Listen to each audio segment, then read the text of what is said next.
Okay, welcome to the July edition of the Sidereal Astrology Report. Okay, I am here in Florida getting ready for hurricane season on my boat, and it is really humid. So storms are coming.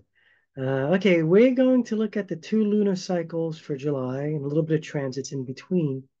Try to get an understanding of what we have going on in the sky. It looks pretty powerful, pretty simple, but powerful and strong. I was reviewing it earlier today. What else was I going to say? Yes, this is, in case you're new here, this is called True Sidereal Astrology or Sidereal Astrology. And this is the astrology that actually aligns with the constellations in the sky. Because most people are unaware that the tropical mainstream astrology that a lot of us follow does not align with the constellations in the sky.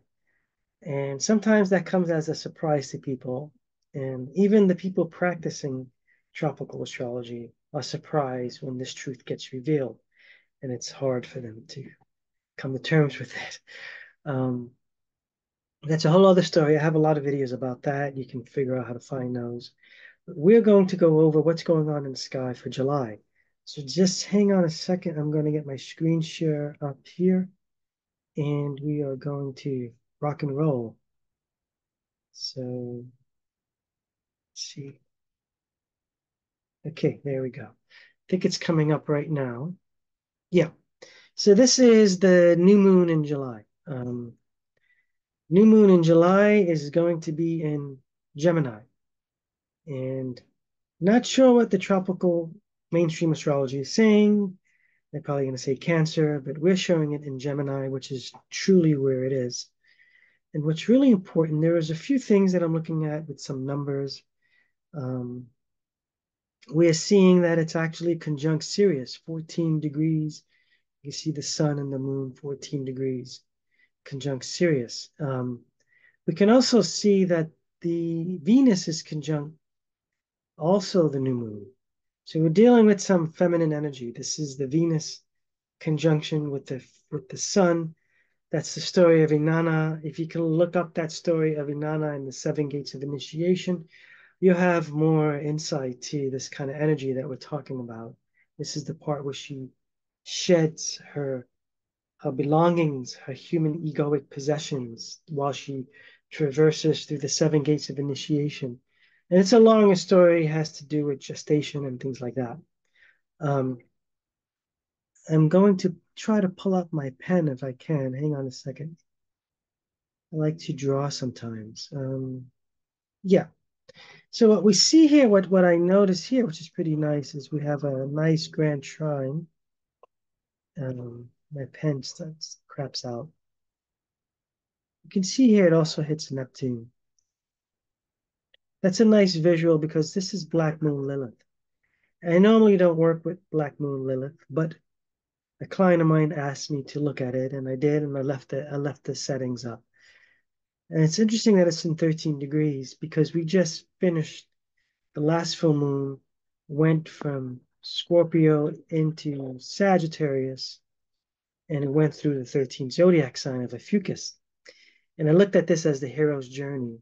So now we have this feminine energy, and Black Moon Lilith is said to represent the um, suppressed feminine energies, which makes some sense, right? So this is the feminine suppressed energy that we're looking at. And you can see here it's hidden Saturn. So the Inanna story, Saturn is the seven chakras. It's hitting Neptune, and these are both retrograde. Saturn is in Aquarius. This is trying to understand how to restructure this Aquarian age energy. Well, Neptune is in Pisces, dealing with the age of Pisces, because we also have something here with Chiron we're going to look at in a minute.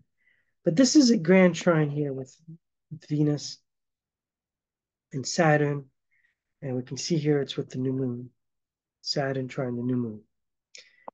So that's about structure, responsibilities, and I think this is about looking at the suppressed feminine and how the matriarch energy played a role in the healing or the wounding of the feminine during our age. because Libra is not just Libra, the scales and justice, whatever. I looked into Libra, and this is directly connected to the Egyptian story of Ma'at, M-A-A-T, where they weigh the heart against the feather. These are actual two scales. And when you pass on to the other side, they take your heart on one side and the feather of Ma'at on the other. And you go through your trials. Now, what's interesting is that it's a scale. What's also interesting is that there are 42 laws of Ma'at. And if you look at them and you look at the Ten Commandments come directly from the 42 laws of Ma'at, which is quite interesting. Then there's a trine with Saturn, which we know Saturn is about structure and law and limits and the three-dimensional reality, the matrix that we live in. So now we have this grand trine going on. So we're bringing up this suppressed feminine energies and we're looking at it and trying to figure out what our role is, because there's something else that I saw. It's Chiron and Venus opposing Pluto in Capricorn. And the Venus is in Gemini. See, so this is a big O T square, which is supposed to represent a major lesson that you have to go through to get to the next phase. Now, this is literally rooted in, this is Chiron, which is in Pisces, which is where our North Node is. This is literally, we are in the age of Pisces. We are dealing with the wounding of, I believe, it's the patriarch hijacking of this religion, or all religions, that take personal connection to the divinity out. So our personal connection to the divine has to go through some type of filter that's under some patriarch rule of a church. That's not the way it was designed. This is not how the Christos and the Sophia energies designed it. So we have major issues with how religions are just crowd control right now through fear-based stuff. You know, it's like a jealous God with a beard. Never would have. That's not even in my consciousness. So anyway, so this is kind of what we're dealing with, the wounds, and the feminine is involved. Now, when you have Venus and Pluto and any type of what we call the red aspects, the oppositions or squares, which we have both. T square is an opposition and two squares. That's a T square. So major lessons being learned here. This is the dark feminine. Venus and Pluto represent the dark feminine when they're in opposition or in squares. Here we have it in both. It's squaring on Chiron, the wounds of the patriarch. So that's coming up as what we saw here, the grand trine of bringing out this imbalance or trying to find cosmic law and balance with this dark feminine, this suppressed feminine, which is Black Moon Lilith, in this Aquarian age while we're restructuring ourselves. So this is something that we are having an opportunity to see. And within this opportunity, it could be dark. There could be dark because you kind of have to get to the bottom of it in order to bring it back into the light. So just prepare for some intense stuff, but it's not anyone's fault. This is just our evolutionary cycle, and we're looking at it, trying to get a handle on it, okay? So that's the new moon. And that's basically what I saw that means that's important. I mean, I did see a lot of fire here. Mars and Aries conjunct Uranus. There's a lot of awakening fire. It's like that it does have a sextile to this new moon. Later on, we're going to see, I think there's a tighter aspect somewhere along the lines with Mars and Uranus. But I did notice that it was conjunct the Pleiades, and then Jupiter is also conjunct the Pleiades. Jupiter is the protector. This is the royal planet of protection. This is wherever you see Jupiter, you see expansion, luck, joy, confidence. So it's in Taurus, ruled by Venus, and Venus is going through what I just explained earlier. Uranus and Mars create this fire of awakening. So I'm waiting to see what that will look like. It's going to show more in the full moon. So we're going to jump over now to the full moon. Here's the full moon here. Uh, let me remove all this. Okay. So first thing we look at here is a, there's a grand trine with black moon on the sun.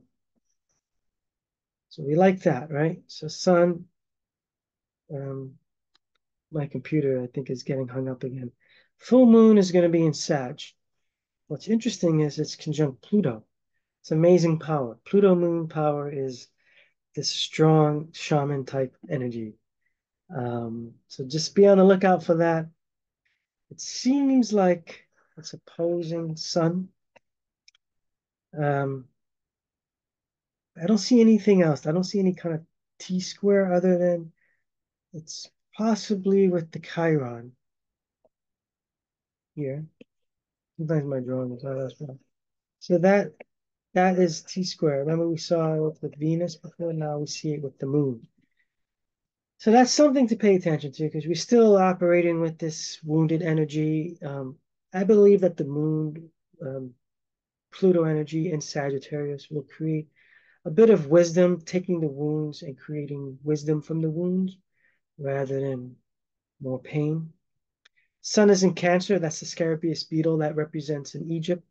That represents birthing, the divine birthing, the gateway of souls is what they call it. This is where souls are said to come from. And there's a whole story in that, which we won't get into, but there's a whole Scarabaeus beetle, the winged solar disk of rebirth. So this is kind of what's playing out, T square with the wounding of Chiron.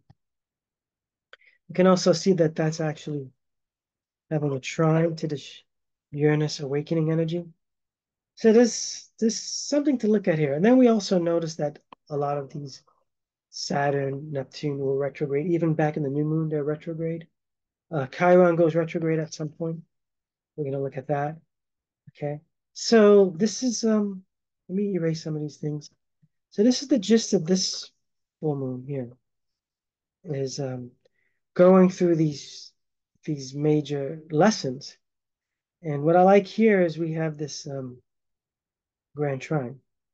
And then we have this Jupiter awakening. And this is a beautiful sight in the sky when you see Jupiter and Mars together and the Pleiades. The Pleiades are supposed to be our cosmic brothers and sisters, helping us wake up to this next level of evolution for us. So this is kind of a nice scene that's playing out in the sky. So this is what I see going on for the full moon. And it's in Sagittarius. I don't know what they're going to tell you. I think they're going to tell you it's in Capricorn.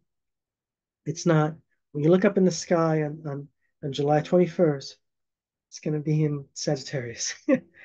All right, heading into Capricorn. You can see it's right on the cusp.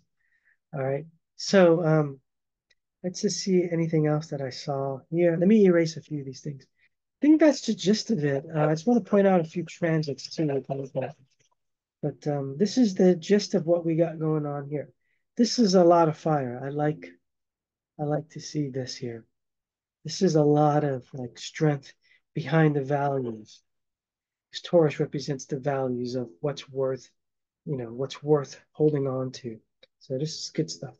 Okay, let's look at transits. Let's just see if there's a few things that might pop out.